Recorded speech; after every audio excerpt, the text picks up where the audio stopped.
No.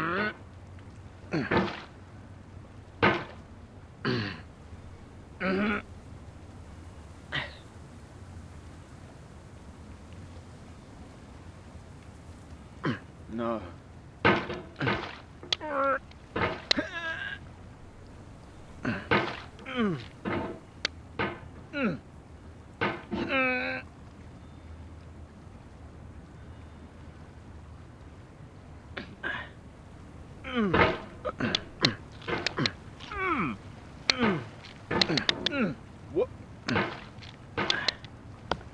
There's no feeling more intense than starting over.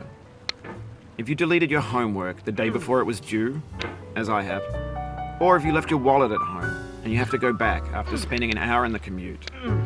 If you won some money at the casino and then put all your winnings on red but it came up black. If you got your best shirt dry cleaned before a wedding and then immediately dropped food on it. If you won an argument with a friend and then later discovered that they just returned to their original view.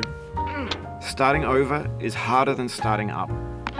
If you're not ready for that, like if you've already had a bad day, then what you're about to go through might be too much. Feel free to go away and come back. I'll be here. Alright, thanks for coming with me on this trip. I'll understand if you have to take a break at any point. Just find a safe place to stop and quit the game.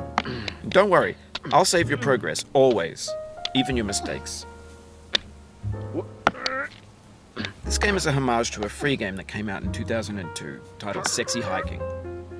The author of that game was Jazzuo, a mysterious Czech designer who was known at the time as the father of B games. And B games are rough assemblages of found objects. Designers slap them together very quickly and freely, and they're often too rough and unfriendly to gain much of a following. They're built more for the joy of building them than as polished products. In a certain way, Sexy Hiking is the perfect embodiment of a B game. It's built almost entirely out of found and recycled parts, and it's one of the most unusual and unfriendly games of its time. In it, your task is simply to drag yourself up a mountain with a hammer.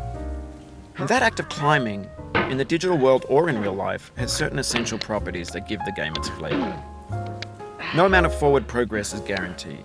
Some cliffs are too sheer or too slippery. And the player is constantly, unremittingly in danger of falling and losing everything.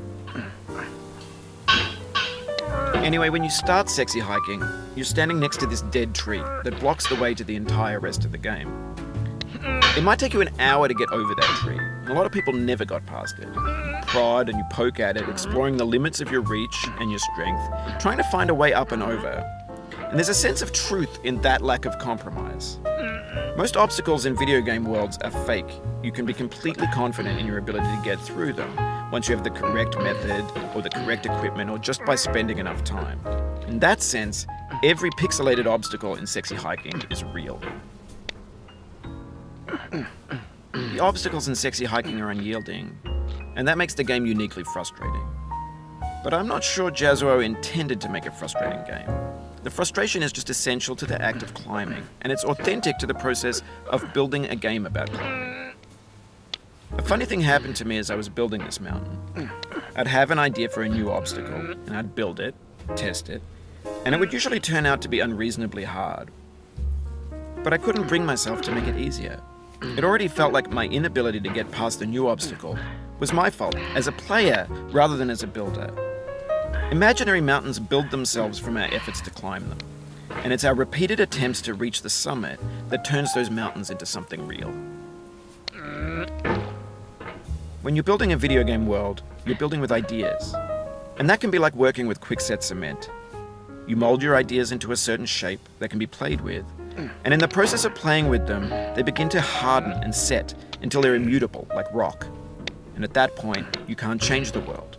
Not without breaking it into pieces and starting fresh with new ideas.